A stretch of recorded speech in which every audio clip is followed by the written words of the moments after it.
Welcome to the Spooktober Podfic Fest by Ella Mabella. Day 3. Egyptology 101 by Tiger Miney. Read by Ella Mabella. Summary. Draco has found himself the victim of an ancient curse. Good thing Hermione's there to save him. Part 1. Cell Block Blues. Draco had a plan.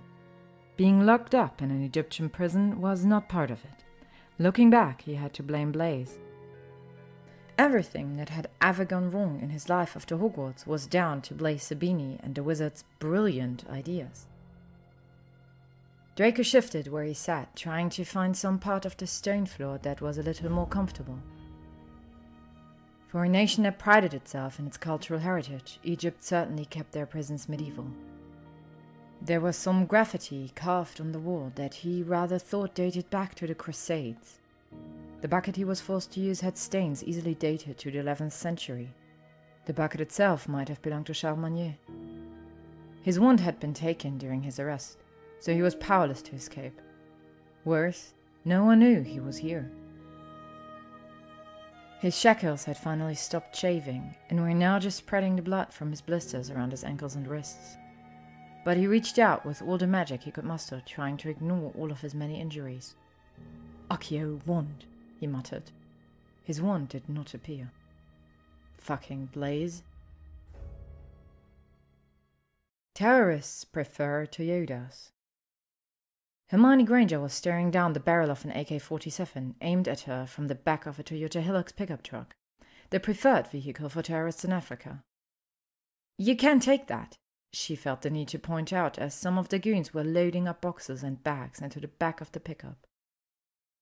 Ziva Zinai rolled her eyes at Hermione and translated her protest to the hoodlums.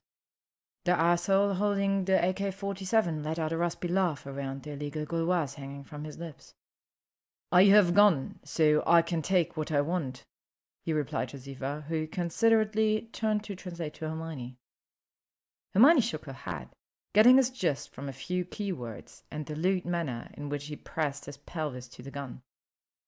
"We have to tell him about the curse," Hermione said to Ziva, keeping her eye on Mr. AK-47. "I'm not playing on their superstitions. It's too colonial," Ziva hissed at Hermione. "We can't take a chance that it's actually a real curse. Besides that, this is highly illegal." "You can't be this incredulous, Hermione. You've been here too long for such naivety." Indeed, Hermione had chosen to take a gap year after her nudes. That had been 10 years ago. "Look!" Hermione shrugged Ziva's hand off her shoulder, speaking directly to Mr. AK-47. "These are priceless artifacts that need proper care and cataloguing for the Museum of Antiquities. As head curator, I insist that you hand them back." Her fingers were itching to grab her wand, but they weren't in the magical world, and the paperwork associated with the case of magic in front of muggles had Hermione considering the comparatively pleasant idea of being shot instead.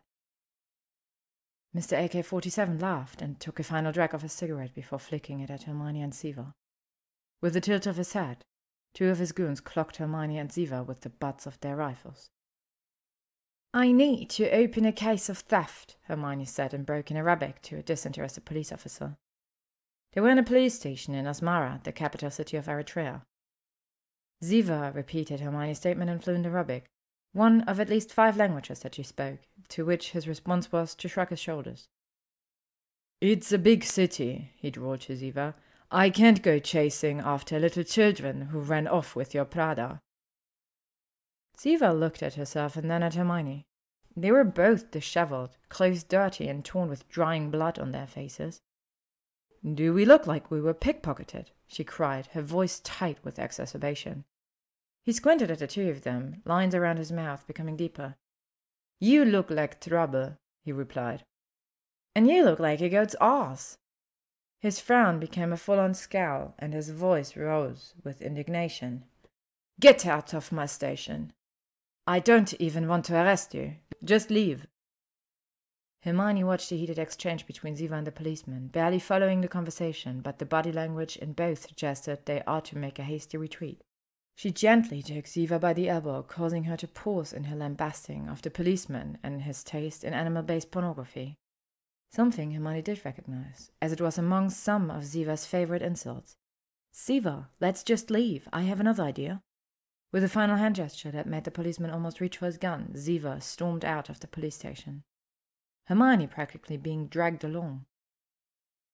They found the dark alleyways a few blocks away for a private conversation. "We'll have better luck reporting this in Egypt," said Hermione. "I just need to get a portkey." Ziva huffed in annoyance. "They won't investigate it, you know it. Those artifacts are probably in some container on its way to China or America by now." "But do you think that curse is real?" Ziva gave Hermione a hard look and pushed away from the alley wall. "Come, let's find a portkey out of this hellhole." "Just hanging around, dying to meet you." Draco wasn't sure how long he'd been in the cell. There was no variance to the weather for him to track seasons. The days were the same. It was light and dark, always hot and dry. He cursed Blaise. At this point it was almost a mantra to help him pass time, almost habitual in this stinking cell. In a sudden break from the usual noise around him, the door to his cell banged open and the warden darkened the doorway. He pointed the handle of his whip at Draco and said, "You, come." "Why? I'm more comfortable here." Whatever was out there was unlikely to be good after so long. The warden grunted and hit Draco with his whip handle. "Come." He viciously grabbed Draco by the hair and dragged him out of the cell and down a corridor, out through another door and into a courtyard. An execution platform had been erected with a noose hanging from the highest beam. "Go." The warden pushed him towards the steps of the platform. "No." Draco began to walk backwards, but two guards grabbed him by his arms, pulling him towards his death. "No, I demand a fair trial. I'm an English citizen. The consulate will demand a repair." He was dragged up onto the platform, and the noose was pulled over his head and tightened around his neck, cutting off his objection. Hermione and Ziva were in the Cairo police station, this time in a senior policeman's office, giving a statement about their run-in with the artifact-stealing hoodlums in Eritrea. He looked like he'd rather be in line for a filthy restroom than listening to them. At least this time, Ziva and Hermione were wearing fresh clothes and, to add clout to their claims, their Museum of Antiquities ID badges. There was a loud commotion just beyond the window. "What is going on?" Hermione gestured towards the high window. The policeman shrugged. "They are hanging a criminal today." Ziva moved towards the window. "Is that Hermione? He's English." Hermione raced to the window and went on her tiptoes to look out. The man was on the scaffolding, the noose around his neck, bedraggled in torn clothes and about to die, but Hermione would recognize that look and angry disdain anywhere. "That's Draco Malfoy," she turned to the policeman. "You can't execute him. He's a foreigner." The policeman gave a long-suffering sigh. "Oh, he was caught in a tomb and is being executed for tomb raiding. As you know, it is a very serious crime." "One that requires a trial, which I suspect you failed to do?" Ziva leaned against the wall and crossed her arms. "You must release him at once." Hermione was staring down at the policeman, hands on hips. "Do it, or I will bring down the full might of the Foreign Office and the Egyptian government on you." He gave her a hard look. "I'm sure the last thing you need is an investigation." She gestured towards a crate behind his desk, holding illicit bottles of Irish whiskey. "Cancel your statement, then," he replied. "I do not have the resource. Go looking for your trinkets." "Remove him from the gallows first," she bargained, mentally calculating how much cash he had in case he asked for a bribe. The policeman pinched the bridge of his nose and sighed before turning on the intercom in his office. In harsh Arabic tones, he instructed the warden to bring the prisoner to his office. Hermione and Ziva watched through the window as they ripped the noose off over his head and herded him roughly down the steps, causing him to trip and fall against one of the guards. The men shoved Draco to the side. The warden grabbed him by the shoulder of his shirt, tearing it further, and dragged him out of sight. Both women found themselves holding their breath as they followed the progression of profanity and violent outbursts down the corridor until it was right outside the policeman's door. The door was banged open and the prisoner pushed into the room, falling to his knees. There was a tense exchange between the warden and the policeman before the warden threw up his arms and stomped away, banging the doors closed behind him. "You're prisoner now," the policeman said, making a show of ripping up Hermione's statement, throwing the pieces in the bin, and pouring the remains of his coffee on top of them. "Now get out, before I change my mind." Set up to fail. Draco was dead. He had to be, because from where he was lying he was in heaven. The bed beneath him was firm yet comfortable. Gauzy white curtains billowed in a soft breeze that was perfumed with sweet jasmine and luxuriant myrrh. The light coming through the open windows had the soft early morning quality to it, as if the sun was still on the rise, reaching out to lovingly caress the earth. He gingerly sat up and caught sight of his hands, still caked in dirt. The grime was in every line of his knuckles, and his fingernails were rimmed with dried mud and blood, a color not unlike rust that fell tattooed into his skin. The only thing that had been filthier than him was his clothes, but they had disappeared, leaving him naked under the light blue linen covers. Looking behind him, it irked him to note that they were less blue where he had been laying. So, not dead, but not in prison. In that moment, the loss of his wand was sharp and cold in his heart. He'd never not had his wand to hand. Is that what it was like to live like a muggle? How inconvenient. "Accio wand," he croaked. He swung his legs off the bed and wrapped the sheets around his waist as he began to look around the room for some clothes. And white shirts, but on close inspection they were for a woman. There was a door on either side of the cupboard. The one on the left led to a small ensuite bathroom. The shower didn't require a second thought as Draco dropped the sheet and turned the water on. The pressure wasn't great, but using the bottle of liquid soap that smelled like moringa flowers and the loofah, he scrubbed himself clean. The loofah didn't survive. He wrapped a soft towel around his waist and decided to reinvestigate the cupboard for some kind of clothing. He tried on a pair of pants, and despite being too short in the leg and a little roomy around the hips, they did their job. The white shirts were far too small, but he found a t-shirt hidden in the back of the cupboard and pulled it on.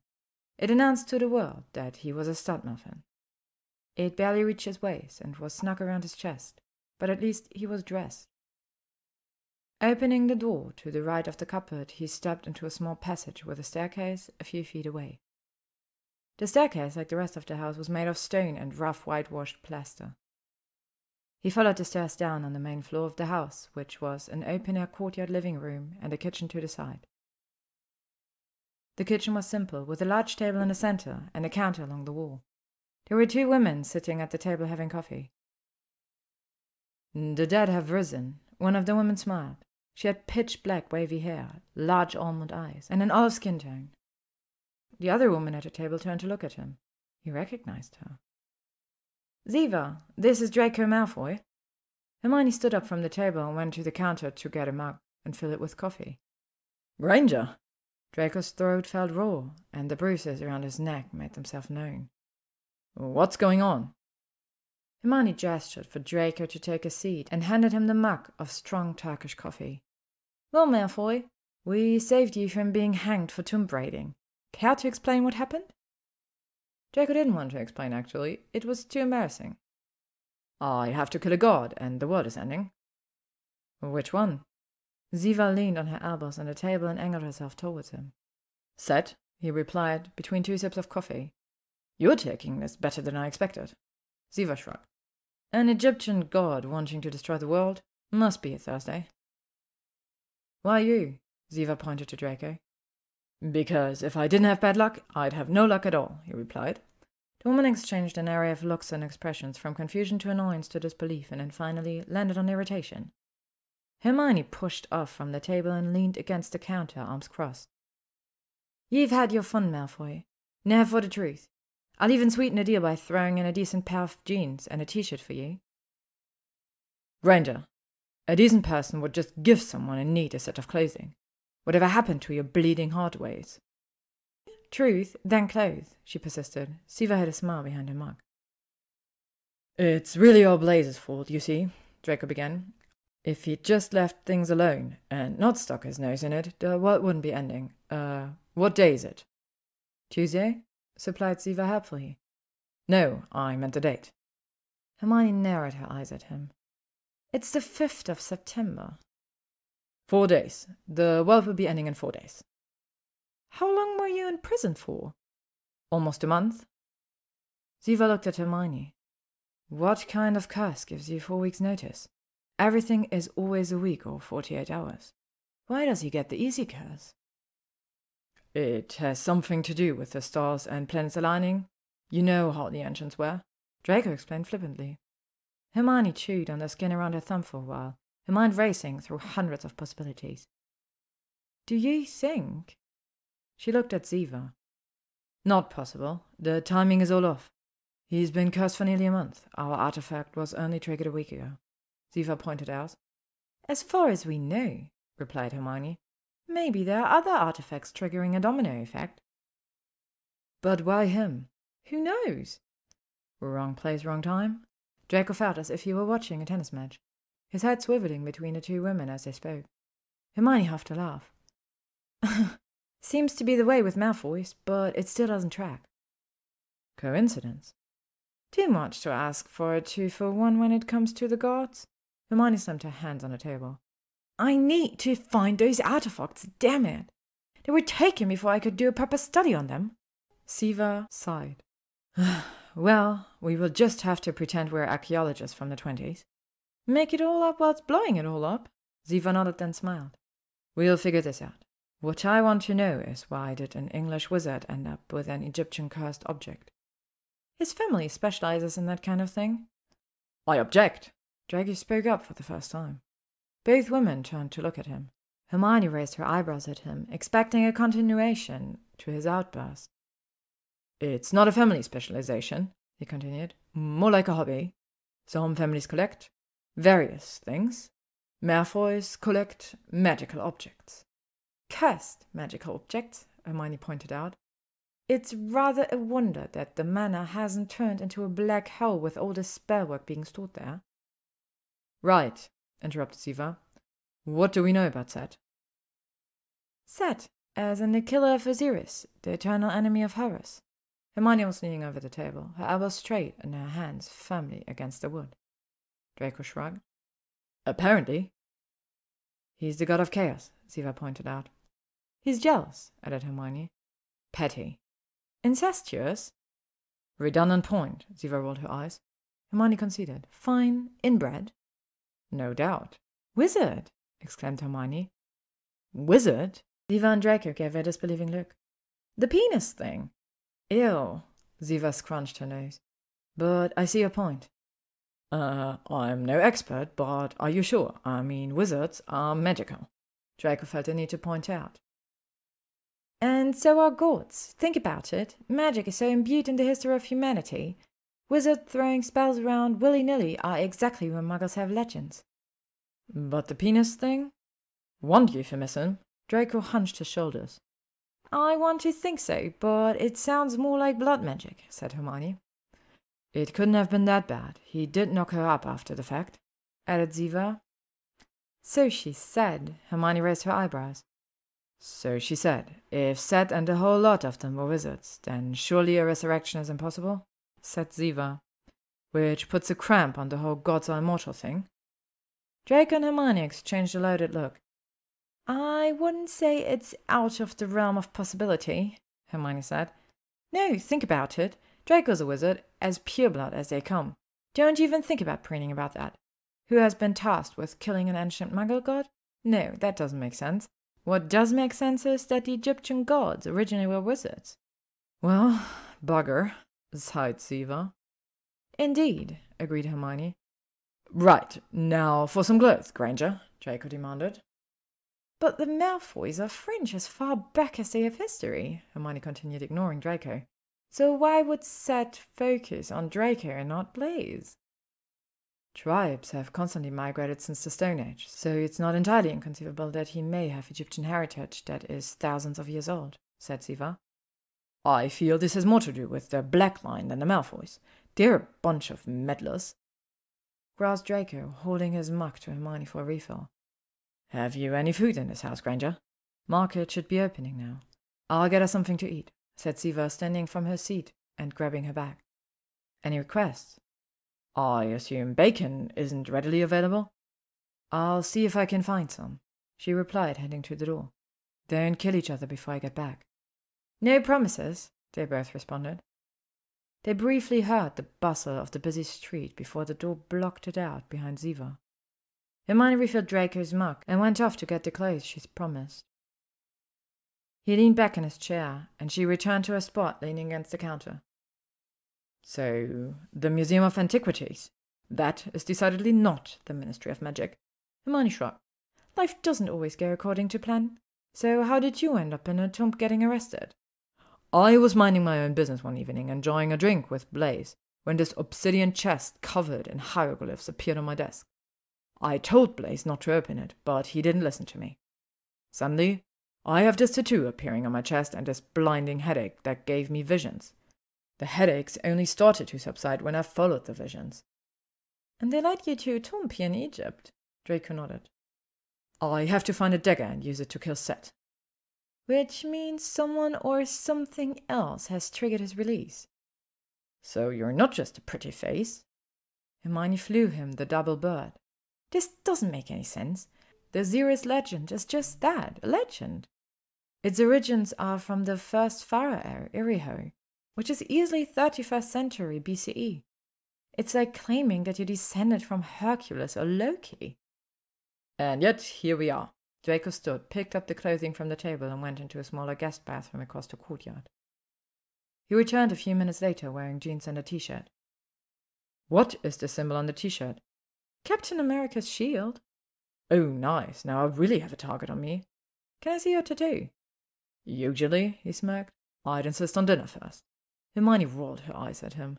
We have less than 4 days, so there's no time for you to be a smartass.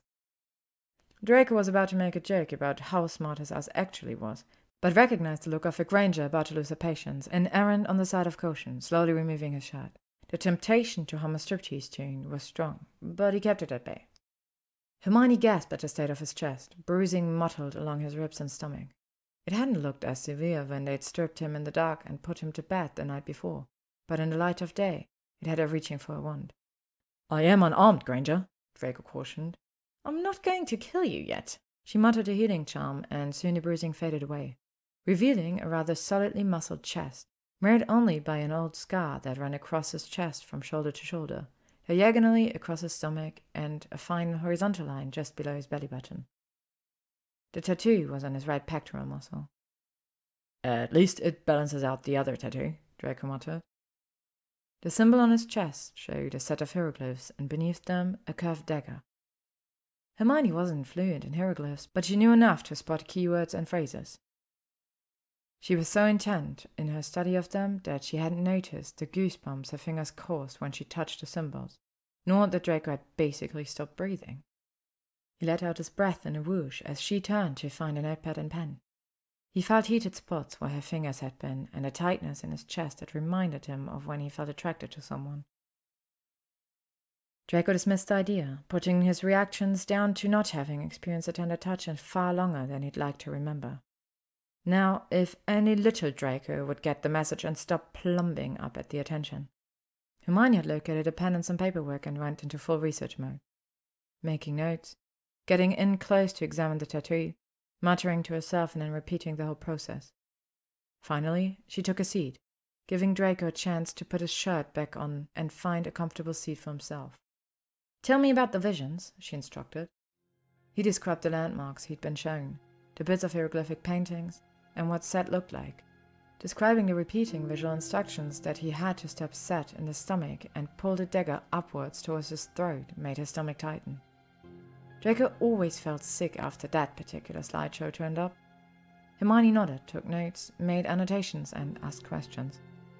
After what seemed like ages, Draco's stomach gurgled loudly. Has Ziva gone to Istanbul to get breakfast? He interrupted Hermione's questioning. Hermione checked the time and paled. She should have been back hours ago. Something's wrong.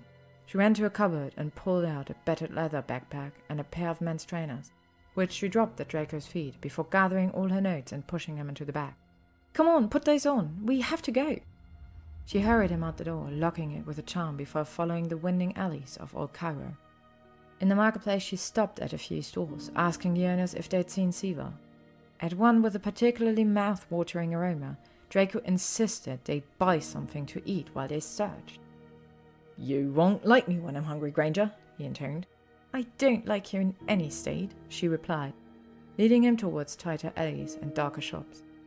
No one had seen Ziva, nor had they heard anything. A dead end on all accounts. In an act of desperation, Hermione took Draco to her office at the museum. Maybe Ziva's kidnapping was related to Draco's mission. Maybe it was connected to their dig in Eritrea. Either way, Hermione felt the countdown start in the back of her mind.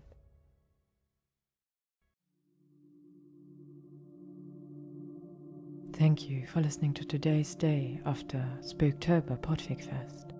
This story was written by Tigermine. Thank you all for listening and stay tuned for more spooky content. If you would like to stay up to date on upcoming stories, you can follow me on AO3, YouTube, Instagram or Tumblr.